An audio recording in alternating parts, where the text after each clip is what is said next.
Hello, I'm Essay, your AI essayist. Please note that all content, audio and video in this presentation are AI generated.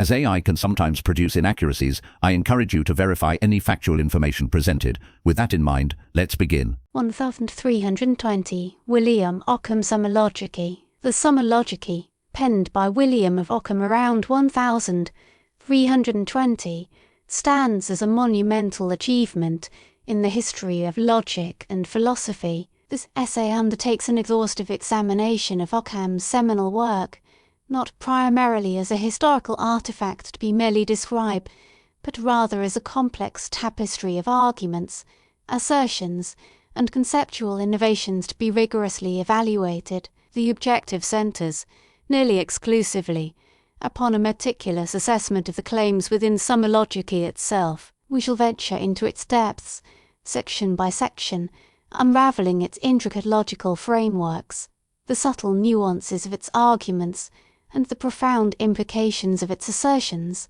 This dissection will not merely recount what Ockham said. It seeks to understand and assess the validity and enduring significance of his pronouncements, revealing the inner workings of his thought. Section 1. Introduction and Scope. Ockham begins the Summa Logicae with a precise definition of the scope and purpose of logic itself. He considers it, principally, as a tool to be used in the investigation of truth. Logic, he posits, is a science, a discipline that employs rules to enable correct reasoning. This understanding fundamentally underpins his entire project. From the onset, Ockham establishes his commitment to the principle of parsimony, often referred to as Ockham's razor. This principle, though not explicitly articulated in these introductory sections, implicitly guides his work as he aims to explain phenomena with the fewest possible assumptions. The initial chapters of the Summa lay the groundwork for the investigation that follows, explaining the categories of terms and introducing the concepts of simple and complex apprehension. In this introduction, his emphasis rests upon semantic and syntactic properties of language. Section 2.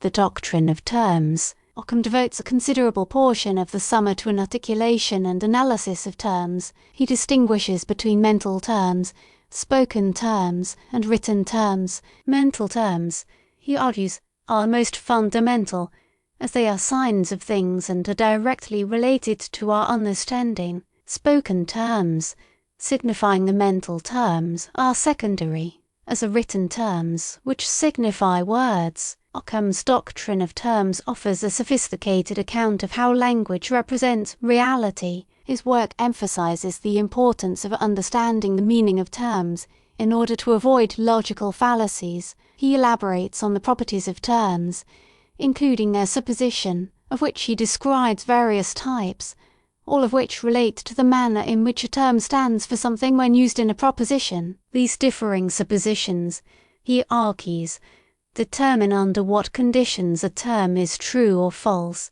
Understanding supposition is, for Ockham, the key to avoiding equivocation. Ockham's detailed treatment of terms exemplifies his commitment to clarity and precision in philosophical thought. He seeks definitions that are both accurate and economical. This careful method of analysis continues through the work. Section 3. Categorical Propositions. In this section, Ockham examines the structure and properties of categorical propositions, which are statements that assert or deny something about a subject. He analyzes the four primary types of categorical propositions: universal affirmative, universal negative, particular affirmative, and particular negative, represented traditionally as A, E, I, and O. Ockham meticulously explores the logical relationships among these proposition types, including the rules of opposition, conversion, and aversion. His exposition adheres to the traditional Aristotelian framework of logic,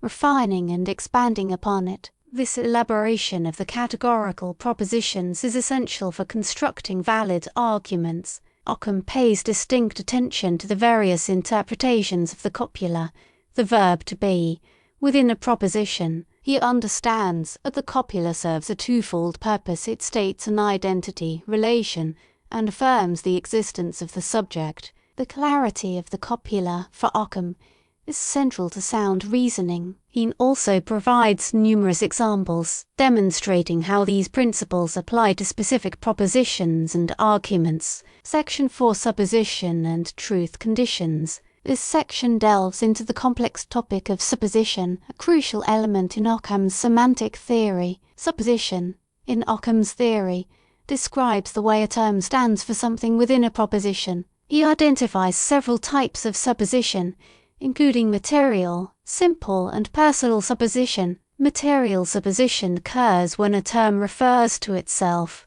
as a linguistic entity. Simple supposition occurs when a term stands for a concept in the mind. Personal supposition occurs when a term stands for the things it signifies. The nature of supposition directly affects the truth conditions of a proposition. Ockham's analysis shows that a proposition is true if the term in it means something that exists in reality. His exposition of suppositions offers a refined method for assessing the validity of arguments. This method provides a systematic way to interpret and evaluate the claims. Section 5, Consequences and Inferential Validity. Ockham then addresses the rules governing logical inferences, or consequences. He distinguishes between formal and material consequences. Formal consequences, in Ockham's view, are those that are valid by virtue of their form, regardless of the content of the propositions involved. Material consequences, by contrast, depend on the content of the propositions. Ockham formulates several rules for determining the validity of both formal and material consequences. He emphasizes the importance of knowing the meaning of terms and understanding the logical relationships between propositions. His focus on inferential validity is a cornerstone of the Summa Logicae. He provides extensive examples to illustrate the rules of inference, including modus ponens, modus tollens, and others.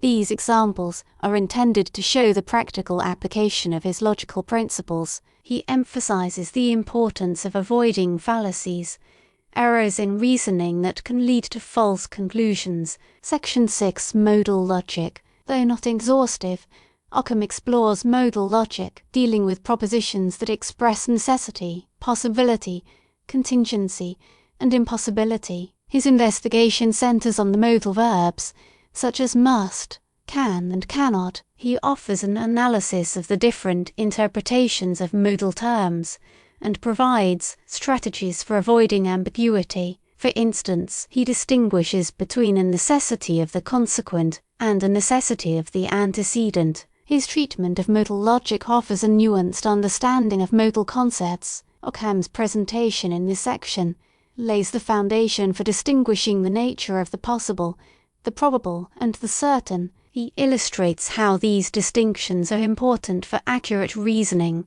While not the primary focus of the Summa, Ockham's contributions to modal logic are significant, as they demonstrate his ability to navigate complex semantic issues. Section 7, Fallacies. Ockham dedicates a section to identifying and analyzing logical fallacies. He identifies various types of fallacies, including fallacies of equivocation, amphiboly, composition, division, accident, and others. For each fallacy, he provides a precise definition, illustrates it with examples, and explains the source of the error. By identifying fallacies, Ockham is equipping his readers with the tools to evaluate arguments critically and avoid being misled by deceptive reasoning. This method of analysis reveals Ockham's commitment to both clarity and the pursuit of truth. His discussion presents practical strategies for recognizing and avoiding common errors in argumentation. This section underscores the importance of careful thinking and precise language in the pursuit of knowledge. A rigorous comprehension of potential fallacies is, by Ockham's account, essential to sound reasoning. Section 8, Consequences of Terms and Propositions, Properties of Properties. Ockham explores the complexities arising from terms signifying properties themselves. He analyzes how terms used to signify properties are themselves properties in their own right. This is a rigorous discussion of second-order concepts, often leading to complex interpretations of language-based constructs. Ockham's meticulous analysis contributes to the precision of his theoretical approach.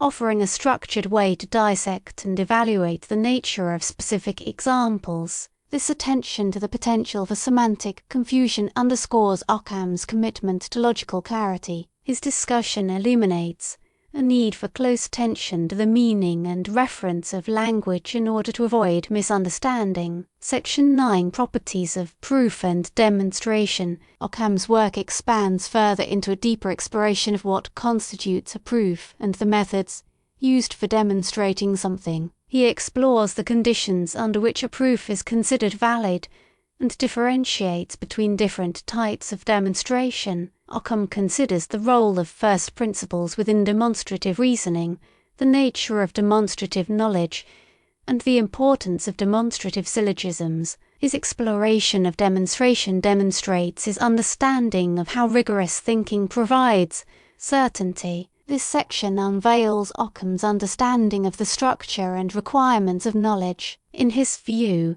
the capacity for demonstration is dependent on the use of precise, defined terms and clear logical structure. Section 10.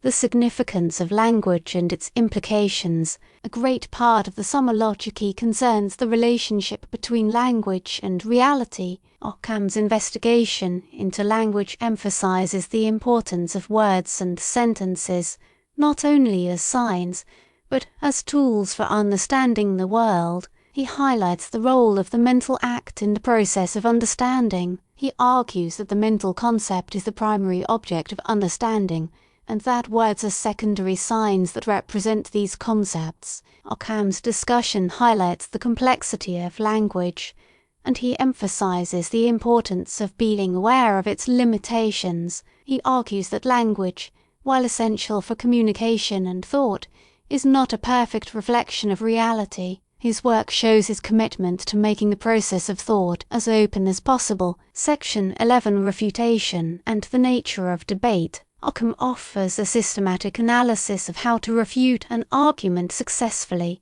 This section deals with the concept of debate and what valid argument constructs. He discusses the conditions under which an argument is refutable and provides strategies for identifying and addressing inconsistencies. Ockham's insights into these subjects are relevant to philosophical and theological debate. In this, he demonstrates the value of clear thinking and precision, providing the elements of any productive debate. It is in this section, too, that the reader sees how the concepts previously defined are meant to be utilized. His approach emphasizes the importance of accuracy. Section 12 Ockham's razor in practice. Although not presented as a formally distinct section, Ockham's commitment to parsimony, often referred to as Ockham's razor, is woven throughout the Summa Logicae. This principle, advocating for the simplest possible explanation, is not explicitly stated as a guiding rule, but it functions as an implicit principle for simplifying theories and concepts. This is evident in his careful attention to the meaning of terms, his emphasis on the precise wording of propositions, and his effort to avoid unnecessary ontological commitments. Ockham's work demonstrates a continuing effort to reduce the complexity of philosophical concepts. Section 13 Critique of Opposition and Contemporary Relevance. Throughout the Summa Logicae, Ockham engages directly with the views of his predecessors and contemporaries, including scholastic philosophers and theologians. He regularly critiques aspects of their work. His work provides a clear picture of the intellectual debates that shaped his time, while illustrating his commitment to intellectual honesty. These critical engagements enrich his own analyses. His discussions offer an understanding of the issues that preoccupied the thinkers of his time. This emphasis on rigorous analysis continues to resonate within the world of philosophy. Section 14 Applications of the System. The Summa Logicae provides more than a mere presentation of logical principles.